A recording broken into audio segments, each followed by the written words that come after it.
राधे राधे, हरे कृष्णा। आइए जानते हैं कार्तिक मास महात्म्य। अध्याय 5। राजा पृथु बोले, हे नारद जी, आपने कार्तिक मास में स्नान का फल कहा, अब अन्य मासों में विधि पूर्वक स्नान करने की विधि, नियम और उद्यापन की विधि भी बतलाइए। देवऋषि नारद ने कहा, हे राजन, आप भगवान विष्णु के अंश से उत्पन्न हुए हैं, अतः यह बात आपको ज्ञात ही होगी। फिर भी आपको यथाचित विधान बताता हूँ। अश्विनी माघ में शुक्ल पक्ष की एकादशी से कार्तिक के व्रत करने चाहिए। ब्रह्म मुहूर्त में उठकर जल का पात्र लेकर गांव के बाहर पूर्व अथवा उत्तर दिशा में जाना चाहिए। उसके बाद जो मनुष्य मुख शुद्धि नहीं करता, उसे किसी भी मंत्र का फल प्राप्त नहीं होता। अतः दांत और जीभ को पूर्ण रूप से शुद्ध करना चाहिए और निम्नलिखित मंत्र का उच्चारण करते हुए दातुन तोड़नी चाहिए। हे वनस्पति, आप मुझे आयु, कीर्ति, तेज, प्रजा, पशु, संपत्ति, महाज्ञान, बुद्धि और विद्या प्रदान करें। इस प्रकार उच्चारण करके वृक्ष से 12 अंगुली की दातुन लें। दूध वाले वृक्षों से दातुन नहीं लेनी चाहिए। इसी प्रकार कपास, कांटेदार वृक्ष तथा जले हुए वृक्ष से भी दातुन लेना मना है। जिससे उत्तम गंध आती हो और जिसकी टहनी कोमल हो, ऐसे ही वृक्ष से दंत धावन ग्रहण करना चाहिए। प्रतिपदा, अमावस्या, नवमी, छठी, रविवार को चंद्र तथा सूर्य ग्रहण में दातुन नहीं करनी चाहिए।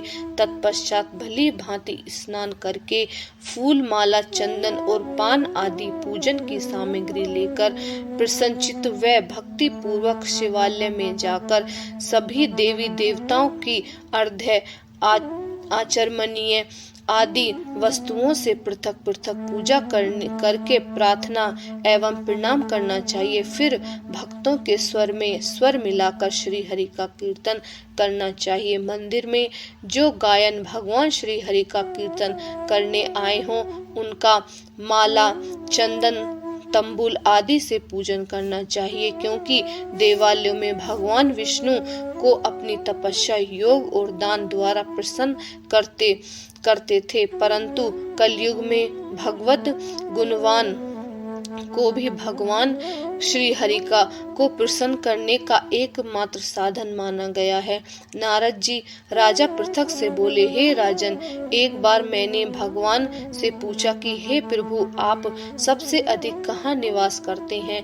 इसका उत्तर देते हुए भगवान ने कहा, हे नारद, मैं वैकुंठ या योगियों के हृदय में ही निवास नहीं करता, अपितु जहाँ मेरे भक्त मेरा कीर्तन करते हैं, मैं कहाँ अवश्य निवास करता हूँ। जो मनुष्य चंदनमाला आदि से मेरे भक्तों का पूजन करते हैं, उनसे मेरी ऐसी प्रतीति होती है जैसे कि मेरे पूजा से ही नहीं हो सकती।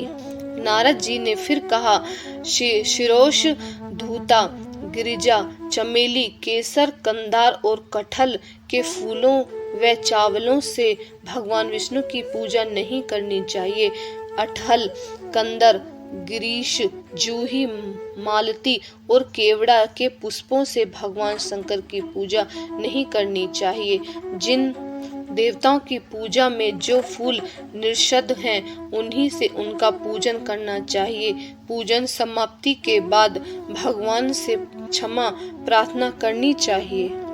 हे सुरेश्वर, हे देव, न मैं मंत्र जानता हूँ न क्रिया, मैं भक्ति से भी हीन हूँ। मैंने जो कुछ भी आपकी पूजा की है उसे पूरा करें। ऐसी प्रार्थना करने के तत्पश्चात साष्टांग प्रणाम करके भगवत कीर्तन करना चाहिए, श्री हरि की कथा सुननी चाहिए और प्रसाद ग्रहण करना चाहिए। जो मनुष्य उपरोक्त विधि के अनुसार कार्तिक व्रत का अनुष्ठान करते हैं, वह जगत के सभी सुखों को भोगते हुए अंत में मुक्ति को प्राप्त होते हैं। तो ये था कार्तिक मास महात्म्य कथा अध्याय 5। यही समाप्त होता है। हरे कृष्णा।